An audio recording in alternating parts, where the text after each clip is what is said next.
Hello and welcome to a special Sunday edition of Yesterday in Baseball. My name is Luke and we have a crazy Game 7 to break down. Like I said, Game 7 was last night. It was crazy. We have a new champion, the Los Angeles Dodgers. Congratulations to them. The first back-to-back champions in the last 20 years, so that's pretty amazing. I'm a tired guy though. It was another late game and it was just exciting. I was a neutral of course, but just stressful watching it. I can only imagine being a Dodgers or Blue Jays fan. I mean, that was one of the best Game 7s I've seen in a long time. One of the best baseball games I've seen in a long time. It's truly amazing, a lot of fun. So we're going to get into the recaps for you guys, talk about the World Series MVP and all that. So without further ado, let's travel out to Toronto and recap Game 7. We had one of the best games in the last 10 years in my opinion, as the Dodgers squeaked out a victory 5-4 over the Blue Jays to win the World Series. Let's see how they did it. It was Ohtani versus Scherzer on the bump. Neither looked sharp, lots of hard contact on both. It felt that both guys were given a longer leash than they probably should have had. The Jays had a golden opportunity in the bottom of the second with guys on first and second. Ernie Clement knocked a single into right center, but a hobbled Bo Bichette didn't score from second when he definitely should have. The first of a common theme of base running blunders throughout the night and the night before. As I was saying though, Ohtani didn't really have his command and was getting hit hard, so I was shocked to see him come out in the bottom of the third inning, where with two men on, Bo Bichette sent Toronto into a frenzy as he crushed a 3-run bomb to center field and put the Jays up 3-0 early. Chasing Ohtani from this game, once again I felt like Ohtani probably should have been pulled there after the second. Max Scherzer got hit hard himself as he gave up a double and then a sac fly to Teoscar Hernandez to help LA chip away, making it 3-1. In the bottom of the fourth, Andres Jimenez was fairly clearly seen trying to get hit by the pitch from Robleski. In the very next pitch, he did get hit on the hand, resulting in a small benches clearing incident. Not much action, just a lot of people standing around. Both benches were issued warnings. Things calmed down a little bit.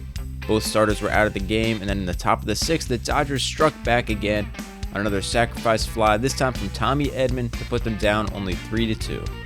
But the Jays got the run right back as Ernie Clement hit a single, and he had a stolen base to set up an RBI opportunity from Andres Jimenez, and he cashed it in as an RBI double made it 4-2 Toronto. Trey Savage then came in, didn't look too sharp, but he was getting outs until he met Max Muncy in the bottom of the eighth, who left a hanging breaking ball on a tee from Muncy to just crush over the right field wall, making it 4-3 and making this game much more manageable for LA. Trevor Hoffman came in looking for the 4-out save for Toronto. In the top of the ninth, Ohtani was due up third, and he got so much attention that it was actually Miguel Rojas, the 9-hole hitter who's been in there the past couple days for his defensive abilities. Saw a 3-2 pitch and crushed it out into the Jays bullpen, tying this game at 4-4. A truly unexpected hero. I was just saying, why don't you pinch hit for him? And then he just went out and tied the World Series Game 7. The Jays came back in the bottom of the ninth though, loading the bases, just needing one run to win the World Series. Yoshinobu Yamamoto came in on 0 days rest and looked to shut down the Jays.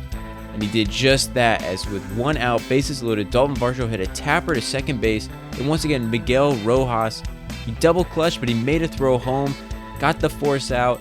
IKF was just late by maybe an inch. It was challenged, but again, he was out. Another game-saving play by Miggy Rowe and IKF. If he had an inch more of a lead, or if he ran through home instead of sliding, they would have won the World Series. But that's what happens in the 7-game series. There's so many little plays you can look back on. It's not entirely his fault. Yes, that would have made a difference, but you got to feel for the guy. But it didn't end there, as the very next batter, you had Ernie Clement up with the bases loaded. He crushed one out to left center, and Kike Hernandez was backpedaling. It looked like he was trying to make some Willie Mays-esque catch, and then the guy who came in for a defensive replacement, Andy Pajes, basically hit him to the ground, making a catch, covering a ton of ground from center, saving this game, and sending it to the 10th inning as Yamamoto and the defense came in and shut them down.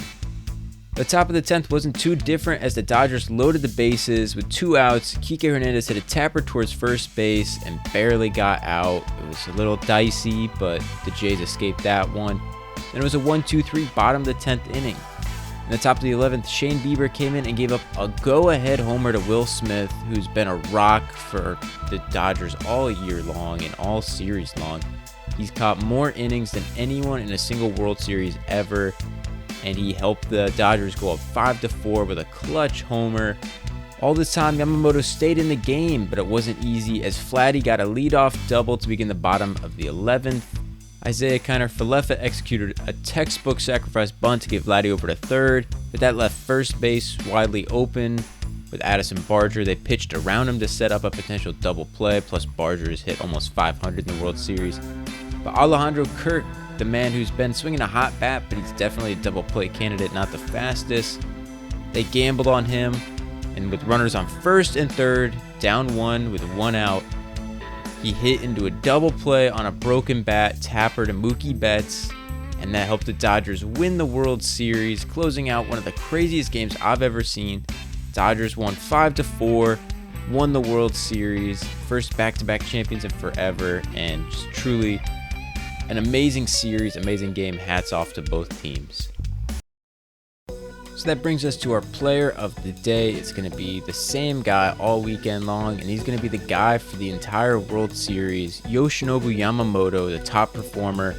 He came in after throwing nearly 100 pitches in 6 innings the night before and went 2.2 out of the bullpen, giving up only 1 hit, 1 walk, and he got a strikeout, and it lowers his postseason ERA to a 1.45.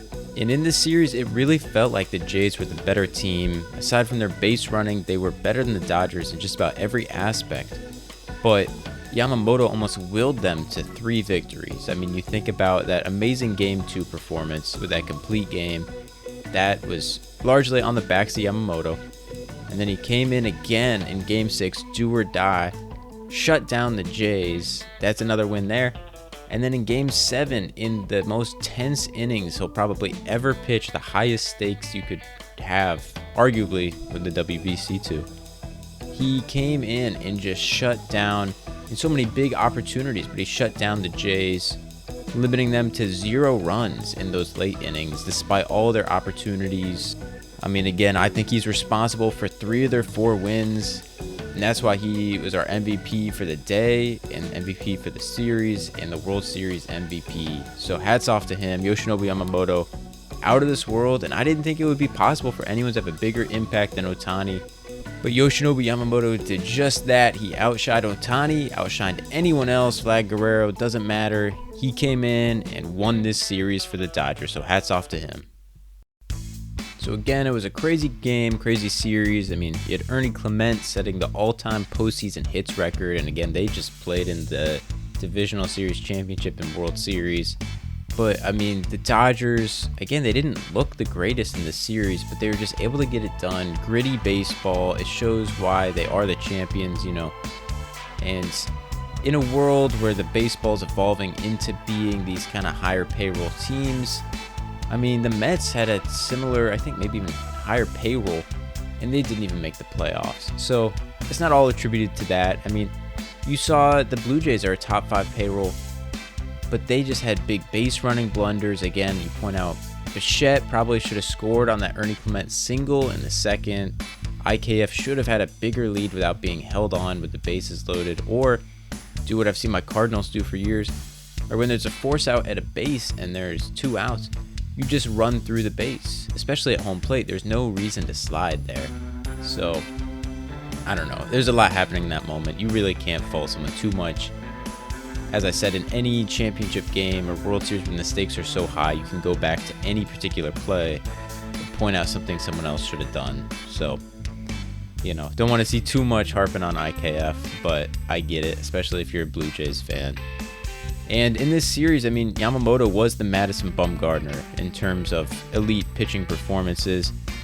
Bumgarner, back in 2014, went 21 innings pitched, gave up 1 earned run to a .43 ERA across 3 games.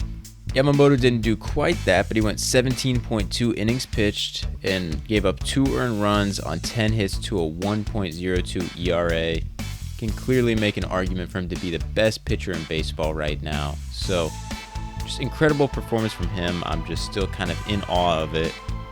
and the fact that he outshined the, man around the world, Ohtani, who's just become so popular and done a good job of winning games single-handedly in the world or in the playoffs for them. So, I mean, the series was amazing. We're going to have more episodes coming up for you guys to break it all down, but I just remain kind of shocked at how amazing that series was, how amazing that Game 7 was.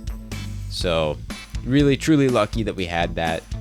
And, yeah, it was a great year of baseball. Definitely sad it's over, but we get into all the action of the offseason and all that. So, it should be a lot of fun. Congratulations to the Dodgers, a great city out there, and they have a great team. And it's a good time to be a Dodgers fan with all those fun players right now. So congratulations to them. They earned it. And the Blue Jays, they played a great series, a great year. Heartbreaking to end it, having Vlad Guerrero on third. But, they'll be back. They're a young team. I have faith in them. We'll see what happens if they bring back Bichette or not. You would hope that they would and that they would all be hungry to reunite.